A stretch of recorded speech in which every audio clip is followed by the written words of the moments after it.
Bayangkan aku adalah seorang anak yang tumbuh di tanah Indonesia. Seiring dengan perkembanganku, aku mendapat pendidikan sedari PAUD hingga pendidikan tinggi. Ibarat pohon, aku perlu tumbuh, dirawat, dan difasilitasi agar menjadi insan yang produktif dan demokratis. Dalam perjalanan pendidikan ini, pemerintah Indonesia sudah banyak melakukan upaya dan perbaikan. Tapi, perubahan yang paling kuharapkan adalah yang sepenuhnya berpihak pada tumbuh kembangku. Mempelajari berbagai dampak pembangunan pendidikan, Pusat Studi Pendidikan dan Kebijakan merumuskan 6 inisiatif utama untuk meningkatkan akses, kualitas, dan kesetaraan dalam pendidikan Indonesia. Pertama, aku harus tumbuh di lingkungan yang sehat. Kondisi ini bisa kudapatkan dengan menyuburkan nilai-nilai Pancasila dalam setiap proses belajar mengajar. Dengan begitu, aku akan tumbuh menjadi individu yang berkarakter terpuji, yang mengutamakan saling menghormati dalam berinteraksi.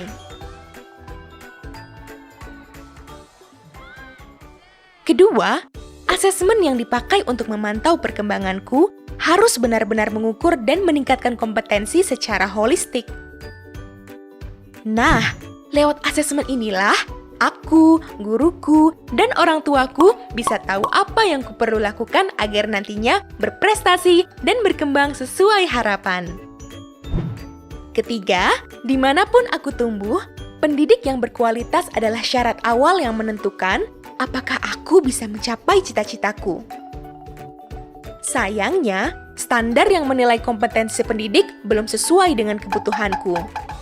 Itulah mengapa Bapak dan Ibu guru yang mendukungku ini perlu dukungan dari semua yang peduli agar terus belajar menjadi pendidik yang berinovasi. Keempat, aku dan semua anak Indonesia harus memiliki kesempatan pendidikan yang setara. Untuk mewujudkannya, diperlukan kebijakan yang menyeluruh. Tidak bisa 1-2 intervensi saja. Pendidikan vokasi atau SMK misalnya. Seringkali proses pembelajarannya tidak sesuai dengan kebutuhan dunia usaha serta industri. Sehingga perlu pembenahan komprehensif, mulai dari jurusan yang sesuai dengan rencana pertumbuhan perekonomian, penyesuaian kurikulum yang relevan, hingga penempatan magang di perusahaan.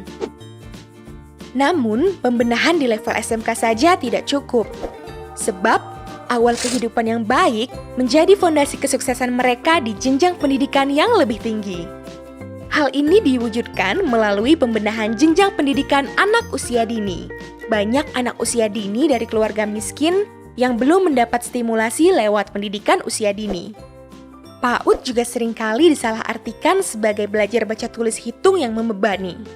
Padahal, yang benar-benar anak butuhkan adalah persiapan yang utuh, secara kognitif dan non-kognitif, untuk menjadi pembelajar sepanjang hayat.